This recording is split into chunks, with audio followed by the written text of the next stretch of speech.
So in this segment, I want to show you kind of the typical signal flow in a digital audio workstation.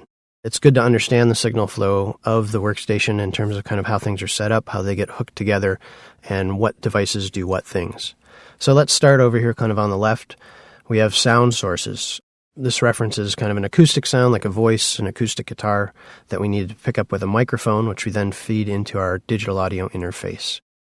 Or you can have a line level device like a drum machine or a synthesizer that you just plug a regular guitar cord or instrument line level cord into and connect directly to your audio interface. In the audio interface, it does a couple of things. Most of them you'll see will come with microphone preamps, which is why we can hook the mic right in.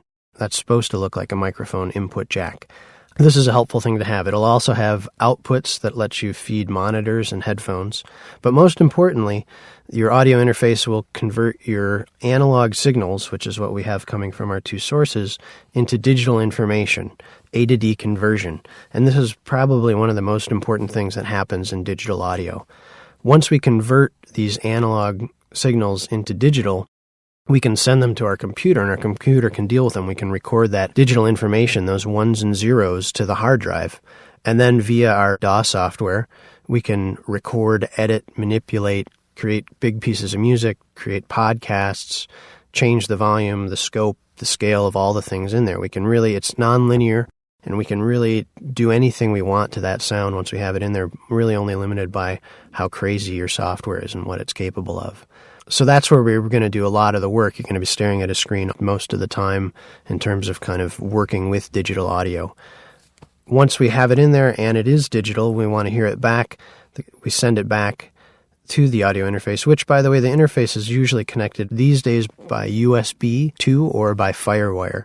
We'll get into that more in a different section. So we feed the digital sound back to our audio interface, which then feeds our monitors and allows us to hear our new musical masterpiece in the room and play it for our mom.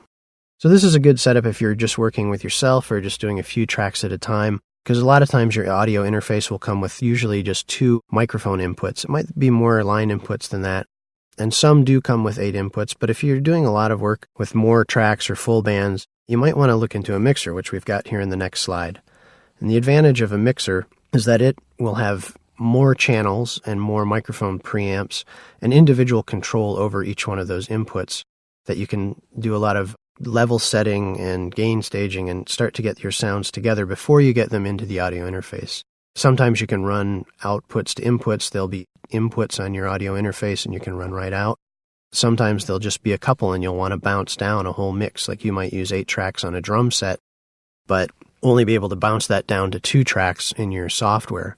So a mixer can help you kind of do that. It's good for routing. And also if you're working with a lot of people, you can also use it to develop headphone mixes on the way back out so that everybody who's recording can have different mixes, or you can have a different mix of what people are hearing while they're trying to play the music and record it live, as opposed to the levels you've set going in to actually be recorded.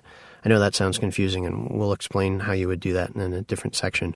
But anyway, the point is if you're working with a lot of microphones or a lot of inputs, mixers are a good way to help you kind of manage all those inputs. The reason I wanted to explain this to you is that understanding the signal flow of a digital audio workstation will help you both get the pieces of the puzzle that you need and pieces that work well together, but it'll also help you troubleshoot things and hook things up when the time comes. Sometimes it's pretty inevitable that things kind of break down. I don't want to say break down, but there'll be a cable that comes unplugged or something like that. And the quickest way to solve those problems when all of a sudden you hit the button and nothing happens is to start to trace the signal flow. And it's kind of like when you retrace your steps, where was I last? That's kind of what you're doing when you trace the signal flow to troubleshoot things. So it's worth knowing about. We'll get into all these different devices in depth in different sections, so don't worry too much about that for now. But thinking about how things are flowing through all the components is good to know.